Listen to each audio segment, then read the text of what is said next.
আমার সুজাতা 2 দিন ধরে ডুব মেরেছে, ওর কাজগুলো আমাকে সারতে হবে, কিন্তু কাল রাতে শরীর আর দিচ্ছিল না। সকালে ঘুম থেকে উঠে এই বাসি বাসন থেকে যে গন্ধটা নাকে ধূপ করে আসে, তাতেই আমার দিনটা খারাপ হয়ে যায়। কিন্তু কি করব, শরীর না চললে এখন এগুলোকে মেজে ঘষে রান্নাঘর পরিষ্কার পরিচ্ছন্ন করে এই ঘরও মুছতে হবে। এই সমস্ত সেরে ঠাকুর পুজো দিতে যেতে পারলে যাব, আর না হলে বিকেলে দেখা হবে ঠাকুরের সঙ্গে, বুঝেছ? আমি যে এই কাজকর্মগুলো করব না, ফরিং আমার হাতে পায়ে ঘুরবে। ওকে সর বলতে বলতে মেজাজ খারাপ হয়ে যাবে, কাজেও দেরি হবে। বুঝেছেন ঘর দুয়ারের কী অবস্থা? এই সমস্ত কাজ আমি রাত্রিবেলায় সেরে রাখি, যাতে ঘুম থেকে উঠে ঘর দুয়ারের দিকে তাকালে মন ভালো লাগে। কিসের মন, শরীর না চললে এইটুকু জায়গার মধ্যে না এতগুলো বাসন মাজা যায় না। আবার বাইরের কলেজে নিয়ে যাব, রোদে মাথা ফেটে যাবে। সকাল সকাল যা রোদ উঠেছে, এই জন্য আমি বাসন জমাই না, একটা দুটো হলেই মাজতে থাকি।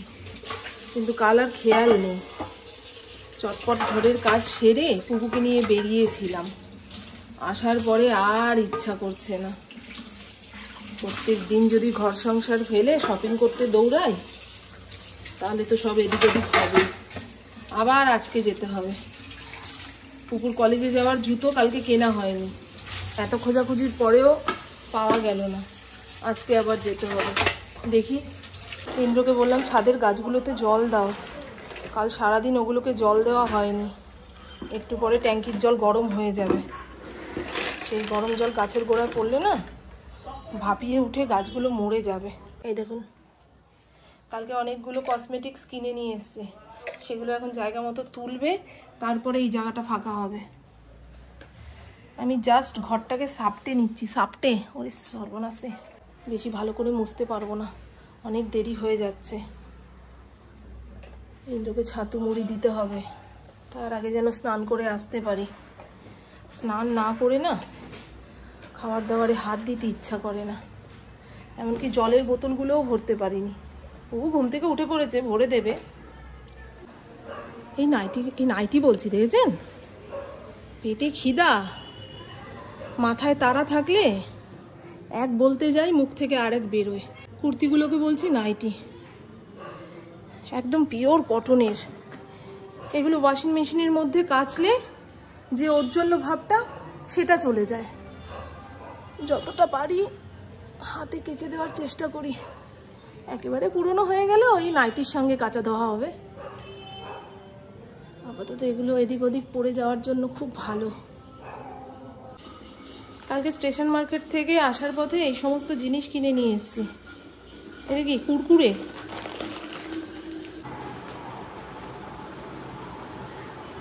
জুতো কিনে লেন্সের অর্ডার দিয়ে তারপরে আসবি, ঠিক আছে? আমার আশায় কিছু রাখিস না।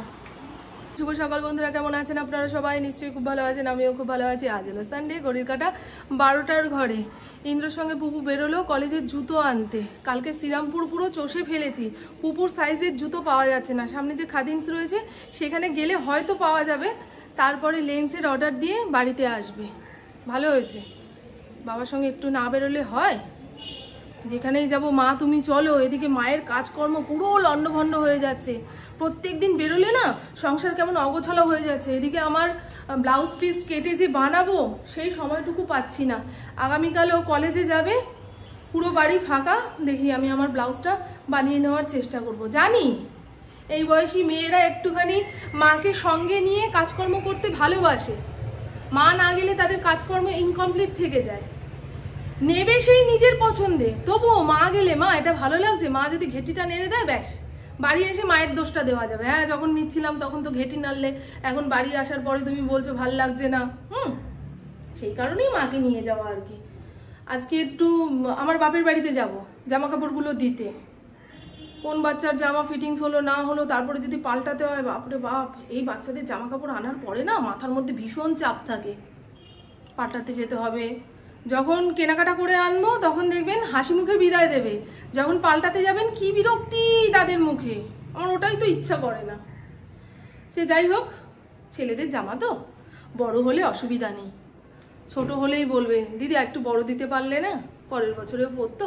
এদিকে মাটন এনে রেখেছে ফড়িংয়ের জন্য, চিকেনও এসে গেছে, ফড়িংয়ের চিকেনটা বসাবো, মাটন ধুয়ে ম্যারিনেট করে রাখবো, পুপু বললে এসে রান্না করবে। কি বলুন তো, আমি মাটন খাই না, তো রাঁধতে গেলে না কেমন লাগে যেন। আমি আমার জন্য একটু মাছ রান্না করি, বুঝলেন। ভোলা মাছ রয়েছে, একটু বেশি করেই রাখবো, বিকেলে তো মায়ের বাড়িতে যাব, থাকলে নিয়ে যাব। এবারে বলবেন বাবা নিজে খেয়ে থাকলে তারপরে মায়ের জন্য নিয়ে যাবে। কিভাবে কথা বলবো, কিভাবে মায়ের সেবা করব, কিভাবে নিজের সম্পর্কের লোকগুলোকে ভালো রাখবো, সবকিছু যদি আপনারা বলে শিখিয়ে দেন, কিংবা আমি বললে আপনাদের পছন্দ না হয়, তাহলে কি করে আমার জীবনটা আপনাদের দেখাবো বলুন তো। তাহলে এটা ভাববেন না আপনাদের কথা মতো আমি বদলে যাব, পাল্টে যাব। আমি যেমন তেমনই থাকবো, শুধু এইটুকু চেষ্টা করি আমার কথাতে আমার ব্যবহারে কেউ যেন কষ্ট না পায়। এই যে অনেকগুলো ভোলা মাছ, কিন্তু ভোলা মাছ খাবে না। ধনেপাতার কি দাম, সবাই যেভাবে ধনেপাতা রাখে সেইভাবে রাখার চেষ্টা করেছি। কাপের মধ্যে জল দিয়ে ধনেপাতার আটিটা রেখেছি, দেখুন 3 দিন যেতে না যেতেই গোড়া পচে গেছে, গন্ধ ছেড়ে গেছে। এটা এখন ফেলে দিতে হবে। আমি যেভাবে ধনেপাতা রাখি সেভাবে রাখলেই ঠিক থাকে। এই দেখুন, এরকম একটা মুখ বন্ধ করা কৌটোর মধ্যে টিস্যু পেপার কিংবা খবরের কাগজ পেতে ধনেপাতা রাখলাম, তারপরে এই কৌটো শুদ্ধ ফ্রিজে রাখলে দেখুন 15 দিনের বেশি হয়ে গেল, ধনেপাতা এখনও তাকিয়ে রয়েছে। এভাবে রাখলেই সুবিধা। কি মরতে যে ওইভাবে রাখলাম, আসলে ধনেপাতার আটিটা পুরো গাডার দিয়ে মেরে দিয়েছে। আমি বললাম সবাই যেভাবে রাখে সেভাবে রাখি, তো ব্যাস হয়ে গেল গন্ডগোল। এখানে মিষ্টির দোকান থেকে দই এনে দিয়েছে। এরকম ছড়ানো ভাণ্ডর মধ্যে মাছ ভাজতে বসালে বেশ অনেকগুলো একসঙ্গে ভাজা যায়। আমি তো ফ্রাই প্যান ছাড়া ভাজতেই পারি না ভাই। এই স্টিলের কড়াইটাতে আলু ভাজতে গেলে আলুও আটকে যায়, যতই তেল গরম করে নিই না কেন। সামনের ঘড়িটা কাল রাত্রির থেকে দপদপ করছে। কাজ করতে করতে ঘড়ি দেখতে না পারলে না কাজ এগোয় না। আসুক ইন্দ্র, ঘড়িটা ঠিক করতে হবে। বেশি মশলাপাতি দেওয়া বারণ, কারণ খাসির মাংসর যে নিজস্ব গন্ধটা আছে অতিরিক্ত মশলাপাতিতে সেটা চলে যায়। তাই একটা গোটা পেঁয়াজ অর্ধেক কুচিয়ে দিয়েছি, অর্ধেক মশলা বাটার মধ্যে দেব। আর আজকের ভোলা মাছটা শাপলা দিয়ে রান্না করব। এই দেখুন শাপলাও কত যত্ন করে রেখেছি। এমনি ফুল শুদ্ধ চোকলা শুদ্ধ যদি শাপলা রেখে দেন 2 দিনে পচে দড়ি হয়ে যাবে। এই দেখুন, বুঝেছেন? এই দেখুন 5-7 দিন হয়ে গেল ফ্রিজের মধ্যে রেখেছি। এই দুর্গাপুজোর আগের 1 মাস শাপলা পাওয়া যায়, এরপরে বাজার খুঁজলে ঘাটলেও পাওয়া যাবে না, তাই যত্ন করে তো রাখতেই হবে। শাপলা দিয়ে ভোলা মাছের ঝাল, এই রেসিপিটা আজকে আমি আপনাদের সঙ্গে শেয়ার করব। ব্যাস এই কটা শাপলা দিলেই হবে, বাদবাকিটা আবার ঢাকনা আটকিয়ে রেখে দিই। শাপলা দিয়ে ডাল খাবো। নিসনি কেন? নিয়ে নিতে পারতিস তো। তাই তো, ও এটা দিয়েছে, জুতোর দোকান থেকে দিয়েছে।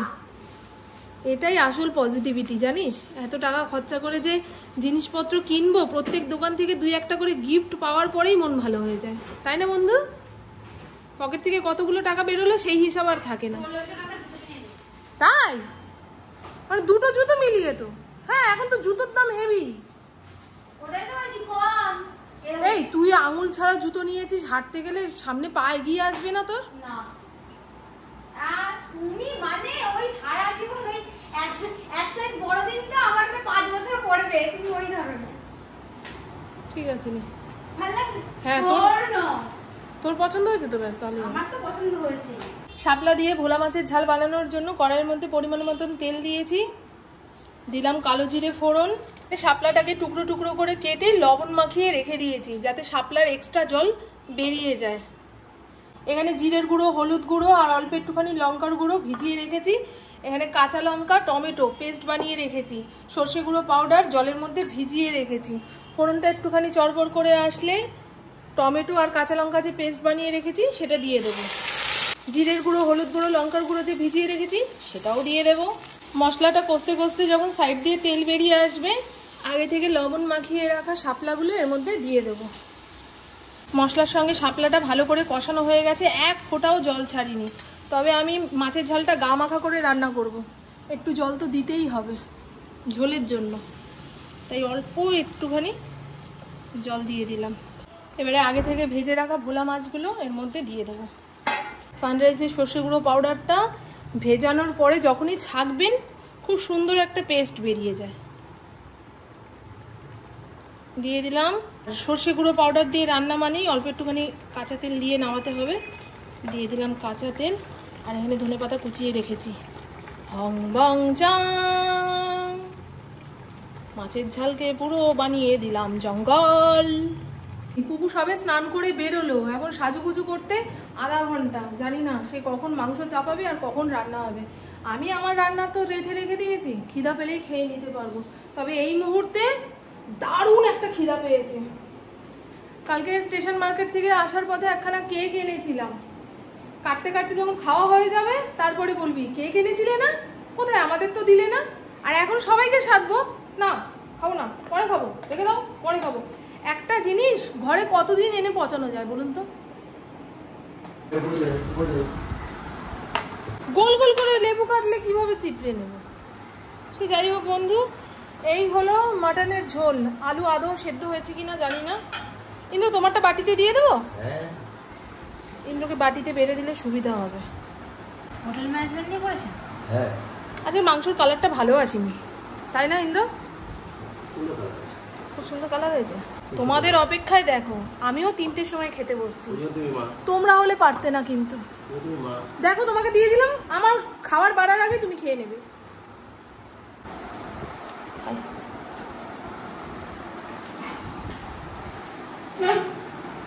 শুকিয়ে গেছে, হাত দিয়ে না ভালো করে চিপড়াতে পারি না, জামা কাপড়ে জল জল থাকে। তাও যা রোদ উঠেছিল তো, তাতে কয়েক ঘন্টার মধ্যেই শুকিয়ে গেল। এবার ভাজকেও ফেলতে হবে। পুপু অনেক আশা নিয়ে ফ্লিপকার্ট থেকে একখানা জিন্সের প্যান্ট অর্ডার দিয়েছিল, পায়ে বড় হচ্ছে। এখন বলছে দর্জিকে দিয়ে মারিয়ে নিলে ঠিক হবে মা, নাকি ফেরত দেবো? আমি ফেরত দে, এদিক ওদিক দিয়ে খাপাতে গেলে না জিনিসটার কোনো ইয়েই থাকে না, অন্যরকম দেখতে হয়ে যাবে, বুঝলেন? আর মিন্ত্রা থেকে আমার একখানা কুর্তি এসছে, দূর আমারও পছন্দ হয়নি। কুর্তিটা দেখেই কেমন পুরনো পুরনো লাগছে গো। এর আগের দিন পুপু একখানা কুর্তি নিয়েছে, সেই ডিজাইনের কুর্তি অনেককে পরতে দেখেছে। রাত্রিবেলায় এসে বলছে মা আমি না ওই কুর্তিটা পরবো না ভাবছি, মানে পুজোতে আর পরবো না, কারণ সবাই পরে বেরিয়েছে।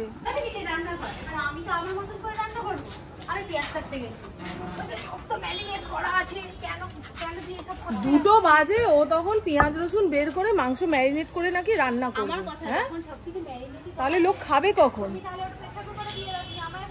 আবার রান্না করে ফেললে বলতিস তো। ও রান্না করে রেখেছো, আমি বললাম রাঁধবো, তুমি রাঁধতে দিলে না। এদিকে গেলেও দোষ, ওদিকে গেলেও দোষ, শ্যাম রাখি না কুল রাখি, এই হচ্ছে আমার অবস্থা। আরে খুব মার খেয়েছে, খুব মার খেয়েছে। চুলটা খালি ধরতে পারিনি, পাগড়ি বাঁধা ছিল। আচ্ছা ঠিক আছে। মা বাচ্চাকে পেটালে যদি পুলিশ কেস নেয়, পুলিশ বলবে আমিও মার খেয়ে বড় হয়েছি, মা বাড়ি চলে যাও। ফড়িংকে বলছি দাদা বাবা তোকে খেতে দেবো। আমি নাকি ফড়িংয়ের হাতে খুব খিদা পেয়েছে, আমি ফড়িংকে আমি বললাম আমি কি ফড়িংকে ভাতটা দিয়ে দেবো? বললে দিয়ে দে। ফড়িংকে যে ভাত দিতে গেছি বলছে ও তুই রান্নাটা করবি বলেই তো আমি অ্যাকোরিয়ামের কাছে এলাম, নাহলে কি আমি আসতাম? কি গো, দরজা দিয়ে কাজ করছো? না না, আর আমি ভাবি তুমি নাই। ব্লাউজ গায়ে দিলাম। ও আচ্ছা দরজাতে আর ইয়ে করতে করতে। আচ্ছা ঠিক আছে, দরজা দিয়ে কাজ করলে যদি সুবিধা হয় এভাবেই করো, নাহলে তো পাটা মুড়ে কাজ করতে হচ্ছে, ঠ্যাঙে ব্যথা হবে। চলুন বন্ধু, একটু চমকে গেছিলাম মায়ের ঘরের দরজা বন্ধ দেখে।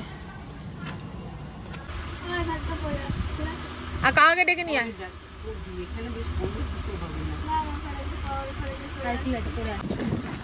এই তো একদম দেখ, খাপে খাপ পঞ্চুর বাপ, ঠিক আছে না?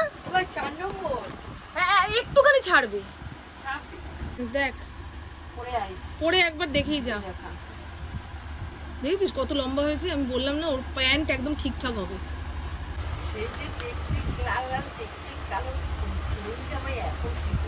হ্যাঁ হ্যাঁ গুজে পরে নিবি, এটা গুজেই পড়তে হয়। এই তো একদম ঠিক আছে। হ্যাঁ হ্যাঁ হ্যাঁ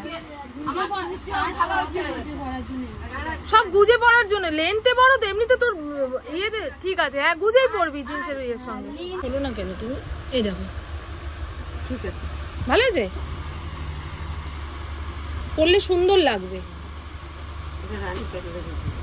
ব্লাউজও এনেছি, দাঁড়াও কোথায় গেল ব্লাউজটা? এ না ম্যাচিং হয়নি ব্লাউজটা যদিও। হ্যাঁ এটা দিয়েই পরে নিতে পারবো। তাহলে তুমি বাচ্চা কাচ্চা মানুষ করতে পারবি না রে। কি করো বলো তো? টিকিটটা ভেতরে চলে গেছে, ওর গা কাটছে, বুঝিস না? রুমকি একটু বড় হয়ে গেছে, কিছু হবে? একটু গুজে পুজোর সময় পড়াস, তারপর তুলে তুলে পড়াবি। আমার না খুব খারাপ। কাকির চুড়িটা এনেছি।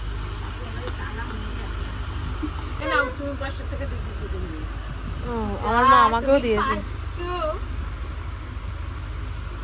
আরে আমাকে তো দেওয়ার কেউ নেই রে, তাও যে আমার মা আমাকে 500 টাকা দিল, এটাই অনেক। ওমা তুমি ওকে এত দিলা কেন? 1000 টাকা দিলেই হয়ে যেত ওকে। আমাকে দেওয়ার মধ্যে আমার মা আর আমার শাশুড়ি মা এই দুইজনই 500 টাকা করে দেয়, দুজনের টাকা ভরে একখানা শাড়ি হয়ে যায়। আমি আগে শাড়ি কিনতাম, এখন আর শাড়ি কিনি না। কোনো ইলেকট্রনিক গ্যাজেট কিংবা কোনো পছন্দ করা জিনিস কিনবো, তার মধ্যে এই টাকাটা ভরে কিনে নিই। শাড়ি আর কত কিনবো গো। ওমা আসলাম। হ্যাঁ চলো, মায়ের বাড়ির কাজ শেষ, এবারে যাব হস্তিনাপুরের দিকে। ইন্দ্র 9টা 9:30টার সময় আমাদের নিয়ে যাবে। এখানে আর বেশিক্ষণ বসলে ওই বাড়ির কোনো ঘরে বসতে পারবো না, দেখাও করতে পারবো না। অনেকদিন পরে যাচ্ছি, সেই রথে এসছিলাম আর আজকে যাচ্ছি। দূরে বাড়ি হয়ে গেলে না মানুষের সঙ্গে দেখা সাক্ষাৎ খুব কমে যায়। আমি এই বাড়িতে যেতে পারি না, আর এই বাড়ির লোক আমার বাড়িতে যাবে কি করে?